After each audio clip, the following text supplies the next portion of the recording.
प्रज्ञापूर तथा अक्कलकोट येथे श्री स्वामी समर्थ हे वास्तव्यास असताना 3 कारकिर्दी झाल्या. पहिली कारकीर्द श्रीमंत मालोजी राजे, दुसरी राणीसाहेबांची आणि तिसरी सरकार नियुक्त पंचांची.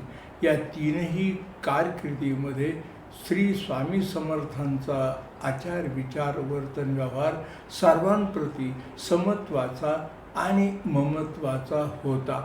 एखाद्यावर जर अकारण अन्याय झाला असेल तर श्री स्वामी समर्थांनी त्याला मात्र न्याय मिळवून देण्याचा प्रयत्न केला.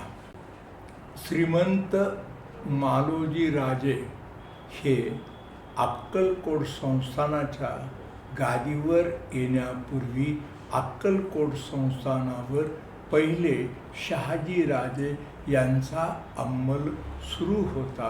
त्यांच्या पदरी बंडोबा पुराणिक नावाचे एक सद्ग्रस्त होते.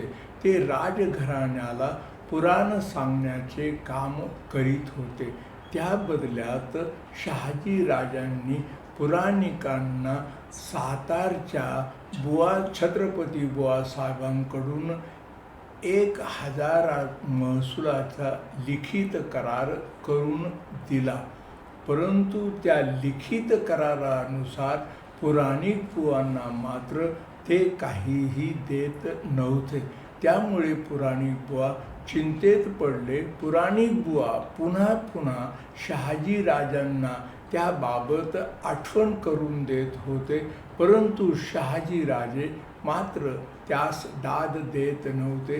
काही दिवसातच शहाजी राजे जेव्हा निर्वातले तेव्हा बंडोबा पुराणिक हे अधिकच चिंतेत पडले. पहिल्या शहाजी राजांच्या मृत्यूनंतर अक्कलकोट संस्थानाच्या गादीवर श्रीमंत मालोजी राजे आले.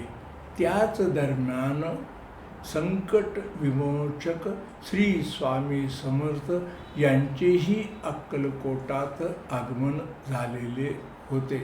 तेव्हा बंडोबा पुराणिक हे नित्यनियमाने श्री स्वामी समर्थांच्या दर्शनाला जात असत. श्री स्वामी समर्थांचं नित्य दर्शन आणि त्यांचे नित्य नामस्मरण हे बंडोबांचे सुरूच असायचे.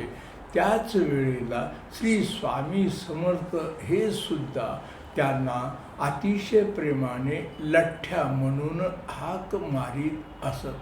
पुराणिकांच्या मनामध्ये जमिनीचे विचार घोळत होते. असे जमिनीचे विचार घोळत असूनही ते संकट विमोचक श्री स्वामी समर्थांजवळ एक चकार शब्दसुद्धा त्याबद्दल बोलले नाहीत.